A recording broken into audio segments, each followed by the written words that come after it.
السلام علیکم ورحمۃ اللہ وبرکاتہ۔ اوتھینٹیکیشن آف اسلام میں خوش آمدید۔ کیسے ہیں آپ سب؟ امید کرتی ہوں خیریت سے ہوں گے۔ یہ بات تو ہم سب جانتے ہیں کہ حج ایک مقدس فریضہ ہے جو دنیا بھر کے مسلمانوں کو روحانیت اور اجتماعیت کے اعتبار سے ایک دوسرے کے قریب لاتا ہے۔ ہر سال لاکھوں خوش نصیب مسلمان حجاز مقدس کا رخ کرتے ہیں تاکہ اللہ کے گھر کا دیدار کر سکیں اور مناسک حج ادا کر کے اپنے رب کی رضا حاصل کر سکیں۔ ان خوش نصیبوں میں پاکستانی اور انڈین حجاج کرام کی بھی ایک خاصی کثیر تعداد بھی شامل ہوتی ہے۔ پچھلے کئی سالہ ایکسپیرینس کے نتیجے میں ایک چیز جو میں نے بذات خود مشاہدہ کی وہ یہ ہے کہ اکثر پاکستانی اور انڈین حجاج کرام دوران سفر اور حج کے ایام کے دوران گلے کی مختلف تکالیف جیسے کہ گلے میں سوزش یعنی گلے کے درد کا ہونا، کھانسی، نزلہ اور بخار کا آسانی سے شکار ہو جاتے ہیں۔ تو یہ تکلیف اور بیماریاں جس وجہ سے آتی ہیں یہ محض وقتی یا معمولی نہیں ہوتی، جیسا کہ ہمارے اپنے ملک میں اگر ہمیں گلے میں درد ہو جاتا ہے یا نزلہ، کھانسی یا بخار کا ہم شکار ہو جاتے ہیں تو ہم جلدی ٹھیک ہو جاتے ہیں، لیکن کیونکہ یہ بیماریاں طبی اور ماحولیاتی تبدیلیوں سے جڑے عوامل کا نتیجہ ہوتی ہیں تو اس لیے یہ ختم ہونے میں تھوڑا ٹائم لیتی ہیں۔ آج کی ویڈیو میں آپ کو بتاؤں گی کہ کون کون سی وجوہات ہیں جن کی وجہ سے ہم گلے کی تکلیف میں، نزلہ، کھانسی اور بخار وغیرہ کا شکار ہو جاتے ہیں اور بہت جلدی وہ چیزیں صحیح بھی نہیں ہوتی۔ تو وہ کون سی وجوہات ہیں جس وجہ سے یہ بیماریاں ہوتی ہیں اور اگر ہم کچھ احتیاطی تدابیر اختیار کریں گے تو انشاءاللہ ان بیماریوں سے بچ سکتے ہیں۔ اس کے علاوہ آپ کے ساتھ شیئر کروں گی کہ وہ کون سی ٹیبلٹس ہیں جو میں اپنے ساتھ سفر پہ لے کے جاتی ہوں اور فوراً ہی وہ ٹیبلٹس کھا لیں تو گلے کا درد مزید آگے نہیں بڑھتا۔ اس کے علاوہ ایک دیسی نسخہ ہے جو میں یوز کرتی ہوں حج کے سفر میں بھی اور ویسے اپنے گھر میں بھی الحمدللہ اپنے بچوں کو بھی وہی استعمال کرواتی ہوں، جس کی وجہ سے اکثر ہم گلے کے درد اور نزلے میں کھائے جانے والی بیماریوں سے کافی حد تک بچ جاتے ہیں۔ تو میری ویڈیو کو شروع سے اینڈ تک ضرور واچ کیجیے گا۔ یہ ویڈیو آپ کے حج کے سفر میں بہت مددگار ثابت ہوگی اور اس ویڈیو کو ان سب لوگوں تک شیئر کر دیں جو حج پہ جا رہے ہوں۔ تو چلیے اپنی ویڈیو سٹارٹ کرتے ہیں، لیکن اس سے پہلے اگر آپ میرے چینل پر نیو ہیں تو میرے چینل کو سبسکرائب کر دیجیے اور میری ویڈیوز کو لائک اینڈ شیئر کر دیجیے اور بیل آئیکن کو پریس کرنا مت بھولیے گا تاکہ میری ہر آنے والی نیو ویڈیو آپ کو مل سکے۔ نحمدہ ونصلی علی رسولہ الکریم، فاعوذ باللہ من الشیطان الرجیم، بسم اللہ الرحمن الرحیم۔ تو اگر ہم اپنی گلے کی تکالیف، نزلہ، بخار اور کھانسی کی وجوہات کا جائزہ لیں جو میں نے دیکھا کہ یہ تکالیف کس وجہ سے ہوتی ہیں، تو وہاں پہ کیونکہ شدید گرم موسم ہوتا ہے اور جگہ جگہ پہ وہاں ٹھنڈا پانی مل رہا ہوتا ہے، چل واٹر بوٹلز مل رہی ہوتی ہیں اور کولرز جگہ جگہ رکھے ہوئے ہوتے ہیں اور مسجد الحرم میں بھی جو کولر زمزم کے لگے ہوئے ہیں تو ان میں بھی ٹھنڈا پانی ہوتا ہے۔ تو کیا ہوتا ہے کہ جب ہم حرمین شریفین میں گرمی سے ہوتے ہوئے اور ایک دم جب مسجد کے اندر داخل ہوتے ہیں تو پاکستانی اور انڈین حجاج کرام گرمی، تھکن اور پیاس کی شدت میں کیا کرتے ہیں کہ ٹھنڈا پانی بہت زیادہ پی لیتے ہیں۔ تو جب پسینہ بہ رہا ہو اور جسم گرم ہو تو اس وقت ٹھنڈا پانی پینے سے گلے پر براہ راست اثر پڑتا ہے جو ہمارے گلے کے درد کی وجہ بنتا ہے۔ جبکہ زمزم کے کولر جو حرم کعبہ کے اندر رکھے ہوئے ہوتے ہیں ان میں دو طرح کے کولر ہوتے ہیں، ایک کے اوپر لکھا ہوا ہوتا ہے مبرد یعنی کہ ٹھنڈا اور دوسرے پہ لکھا ہوتا ہے غیر مبرد یعنی کہ ناٹ کولڈ۔ تو آپ نے جو غیر مبرد جس کے اوپر لکھا ہوتا ہے آپ وہ پانی کا استعمال اگر کریں گے تو وہ آپ کے گلے پہ بھی اثر انداز نہیں ہوگا، دوسرا الحمدللہ کیونکہ زمزم کا پانی ہے تو پیاس تو آپ کی اس سے بجھ ہی جائے گی۔ اس کے علاوہ پاکستانی اور انڈین حجاج کرام کیونکہ ہمیں ایئر کنڈیشن میں ہر وقت رہنے کی عادت نہیں ہوتی اور مکہ اور مدینہ میں ہماری قیام گاہوں میں یعنی کہ ہوٹلز میں، ٹرانسپورٹ میں، مساجد اور بازاروں میں بھی ٹھنڈک کے لیے اے سی لگے ہوئے ہوتے ہیں، تو ہر وقت اے سی میں رہنے سے بھی حاجیوں کی طبیعت پر بہت برا اثر پڑتا ہے کہ جب حاجی باہر شدید گرمی سے براہ راست اے سی کی ٹھنڈی ہوا میں آتے ہیں تو درجہ حرارت کا یہ اچانک فرق سانس کی نالی اور گلے کو نقصان پہنچا سکتا ہے۔ اور ایک چیز کی آپ نے احتیاط کرنی ہے کہ جب ہم سوئیں تو سوتے وقت کمرے کا اے سی جو ہے اس کے ٹیمپریچر کو نارمل پہ کر دیں۔ تیز اے سی کے نیچے براہ راست سونا گلے میں سوجن اور تکلیف کا باعث بنتا ہے۔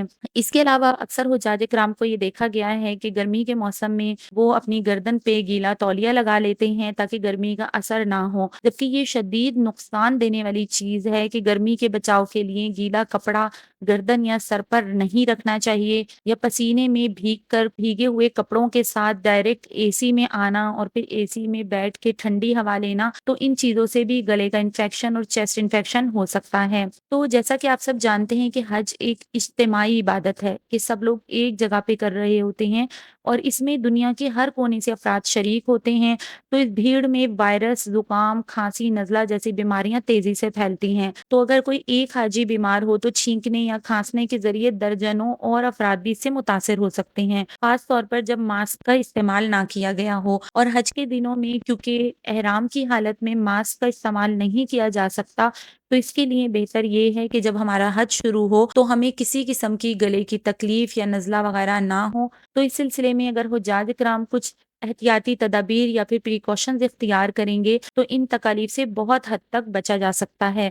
जैसे कि नॉर्मल या नीम गर्म पानी का इस्तेमाल करें, एकदम ठंडा पानी आपने नहीं पीना ताकि आपके गले पर किसी तरह का कोई असर ना हो। इसके अलावा मैंने आपको बताया कि एसी के इस्तेमाल में एहतियात करनी है, कमरे, गाड़ी में अपने थर्मोस्टेट को नॉर्मल टेम्परेचर पर रखें और बराह रास्त एसी की हवा से बचें। सोते वक्त हल्की चादर या शॉल का इस्तेमाल लाजमी करें ताकि जिस्म ठंडक से महफूज रहे।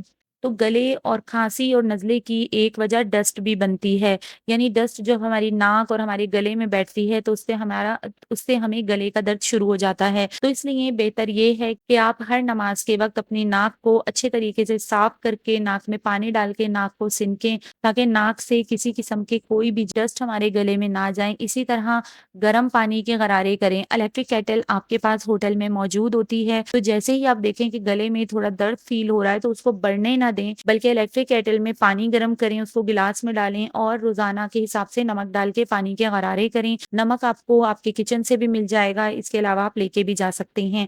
ठीक है, तो ये आपने लाजमी करना है। और इसके अलावा जो एक नुस्खा मैं इस्तेमाल करती हूँ अपने और अपने बच्चों के लिए, अपनी फैमिली के लिए, अल्हम्दुलिल्लाह हमें सबको सूट करता है, वो ये है कि जैसे ही गले में दर्द शुरू होता है या हमें इस तरह की कोई सिम्टम्स हो रही हैं, गले में खराश हो रही है या दर्द हो रहा है, तो एक तो जो है वो रिजिक्स खा लें। गले में खराश हो रही है तो रिजिक्स खा लें, एंटी एलर्जी टैबलेट जो आप यूज़ करते हैं आप अपने डॉक्टर से पूछ के ले जाएं। तो जैसे ही आपको गले में खराश फील हो तो पहला काम आपने ये करना है कि आपने रिजिक्स खानी है। दूसरा काम आपने ये करना है कि गरारे करने हैं। और तीसरी चीज़ जिसका रेगुलर बेस पे यूज़ करना है कि रात को सोते वक्त गर्म पानी में, जिस तरह चाय का हम गर्म पानी, तेज़ गर्म पानी लेते हैं ना, तो उसी तरह तेज़ गर्म पानी में 1 या डेढ़ चम्मच शहद मिला के आप उसको मिक्स करके सिप सिप करके थोड़ा-थोड़ा जैसे हम चाय पीते हैं उस तरह से पी लें और फिर सो जाएँ। उसके बाद आपने कुछ खाना-पीना नहीं है। तो इंशाअल्लाह आप जब रोज़ाना की बेस पर ये शहद और गर्म पानी का इस्तेमाल रखेंगे तो आप चेस्ट इन्फेक्शन से भी महफूज़ रहेंगे, आप गले के दर्द से भी महफूज़ रहेंगे। आप यकीन करें कि ये यानी कि शहद और पानी इतनी बेहतरीन चीज़ है कि जब भी मेरे बच्चों को गले में कोई दर्द फ़ील होता है, फ़ौरन मेरे बच्चे मुझे बोलते हैं, अम्मा गले में दर्द हो रहा है, आप शहद पानी दे दें। तो मैं उनको देती हूँ, अल्हम्दुलिल्लाह कि दवाइयों से बच्चे महफूज़ रहते हैं। और मैंने आपको एंटी एलर्जी यूज़ करने का इसलिए बोला क्योंकि जैसा कि मैंने बताया कि बहुत सारे हुज्जाज इकराम एक जगह पे मौजूद होते हैं और ये माहौलियाती तब्दीली का असर भी होता है, तो इसलिए खाली शहद और पानी से फ़र्क नहीं पड़ता, आपको दवाई लाज़मी लेनी पड़ती है। इसके अलावा एंटीबायोटिक जो मैं यूज़ करती हूँ गले के दर्द के लिए, मैं ज़ोमैक्स यूज़ करती हूँ, साथ में कोल्ड्रेक्स और फिर रिजिक्स की टैबलेट। ये 3 टैबलेट्स गले के दर्द में मैं यूज़ करती हूँ। अल्हम्दुलिल्लाह 5 दिन अगर हम ये टैबलेट खा लेते हैं, अगर शदीद तकलीफ़ हो गले में, तो 5 दिन इन टैबलेट्स का यूज़ अगर हम कर लेते हैं तो गले का दर्द ठीक हो जाता है। मैं खुद भी यूज़ करती हूँ और अपने बच्चों को भी यही देती हूँ। आप अपने डॉक्टर से नुस्खा लिखवा सकते हैं, ज़रूरी नहीं है कि आप यही चीज़ें इस्तेमाल करें, क्योंकि मैं कोई डॉक्टर नहीं हूँ, लेकिन जो चीज़ मैं यूज़ करती हूँ वो मैं आपको बता रही हूँ। तो आप अपने डॉक्टर से गले के दर्द, बुखार के लिए एक नुस्खा लिखवा लें, तो आप उसी हिसाब से अपनी टैबलेट्स अपने मुल्क से लेकर जाएँ ताकि आपको वहाँ पर किसी किस्म की तकलीफ़ हो तो आपको दवाइयों के लिए भागना ना पड़े। ठीक है? तो ये कुछ प्रिकॉशंस थी, कुछ नुस्खे थे जो मैं ज़ाती तौर पर इस्तेमाल करती हूँ, तो उससे अल्हम्दुलिल्लाह अल्लाह पाक बहुत हद तक इन सब चीज़ों से महफूज़ रखते हैं। आखिरी बात ये है कि सेहत अल्लाह की बहुत बड़ी नेमत है और इबादत की अदायगी का वसीला भी है। जब आप जिस्मानी तौर पर तंदुरुस्त और सेहतमंद होंगे तो मनासिक हज को आसानी के साथ और खुशू-खुज़ू के साथ अदा कर सकेंगे। तो ज़रूरी ये है कि सफ़रे हज के दौरान अपने तिब्बी और माहौलियाती अवामिल को समझा जाए और उनसे बचाव की कोशिश की जाए।